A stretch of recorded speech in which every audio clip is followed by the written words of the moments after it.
Here we go. Let's Wake up, wake up, wake up.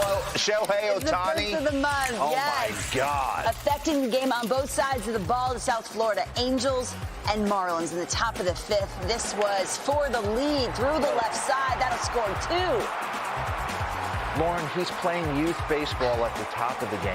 He really is. He went out there. That's what you do. You remember, everyone has that 12-year-old kid who played short, pitched, and they were shaving. And they were shaving. Yeah. Yeah. They were shaving for anyone else. The AL reigning MVP on his fifth consecutive All of it, start. Robert. Wiffle ball, sliders, curveball, splitties, 101 when he needed it, and a bowel-locking curveball that I'm going to get into. He said, I make pitches when I need to. Yeah, he did. And the fans, by the way, were out in full force to see him. The fourth largest crowd at Lone Depot. Oh. Avisel Garcia. Ninth of the game. Later in the inning, Ohtani trying to get out of it with 2 on.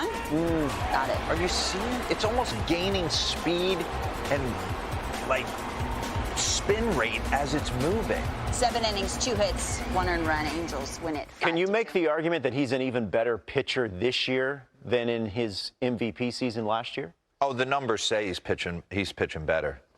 2.44 ERA compared to a 3.18. I think the biggest thing last night, sitting there and putting eyeballs on him, when he has his elite stuff, and I kind of was, as I was sitting there, I'm like, we're going to have the pitch clock next year. Yeah. I almost think the pitch clock's going to help a guy like Shohei Ohtani, because I feel like when I watch him struggle, he's really cerebral and pacing around the mound and works very methodical to try and find it.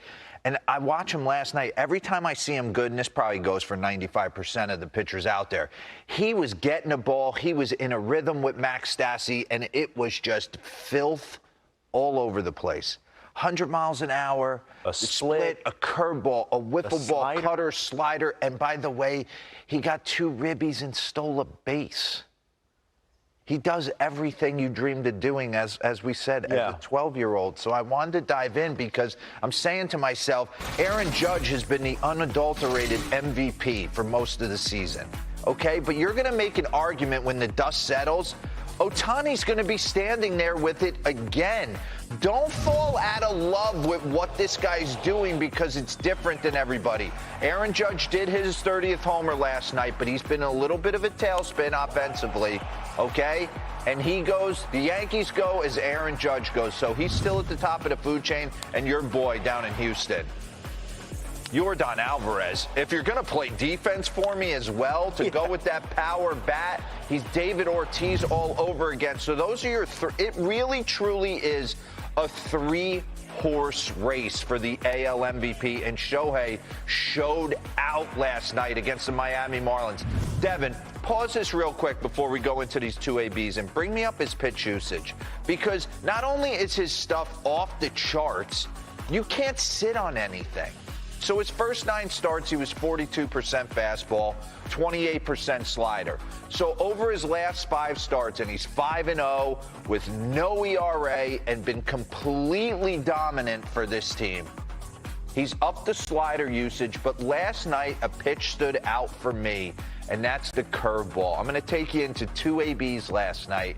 He was spinning the thing like nobody's business. Watch Garrett Cooper. By the way, do yourself a favor and dive in on Garrett Cooper. He's been Miami, arguably their best hitter. I know we all fall in love with Jazz Chisholm, but Cooper's been phenomenal for the Miami Marlins, especially recently.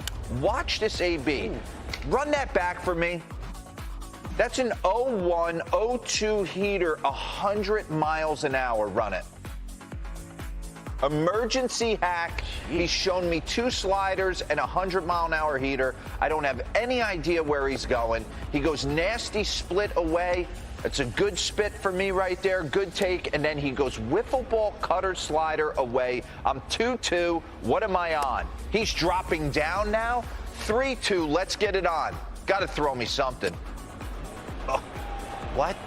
An 81-mile-an-hour, jaw-dropping 12-6 curveball. There's no way you can cover all this stuff. It's just too explosive. The spin rate's unbelievable. Avi Garcia in the bottom of the 7th. Okay, let's get into this at bat. 95 miles an hour. There was probably a split. I couldn't even tell the way he was spinning the nasty stuff. He gets a swing on a 1-1 right here, paints 98 down and away, four-seamer, and then brings back this dirty curveball again. How do you take that, Avi Garcia? I'll never know. You probably didn't see it, and then it's what? It was all night, and then flip, mind you, to the offensive side. So he's in complete domination on the mound. They have nothing for him. And then he's hitting in the middle of the order and driving in runs. So basically, Eric Nays looked at his numbers, okay?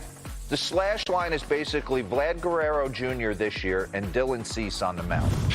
That's what he's doing. It's crazy. That's I thought of I Am Legend. Yeah.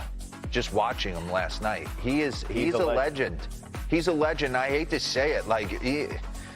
There's going to be documentaries done. He could be the biggest athlete in the world if he gets to the certain market. Yeah. All right, so I'm sitting there last night. I'm going to still lean Aaron Judge as my top MVP candidate right now because him playing center field, you can't put a number on that. What he's done for the New York Yankees, 30 homers. And then you have Shohei, who I think is just going to run him down eventually. Jordan, you can make the argument offensively, is caught Judge. Yeah, he leads in OPS plus slugging. Devers has been a stalwart. Jose Ramirez has slumped a little bit lately,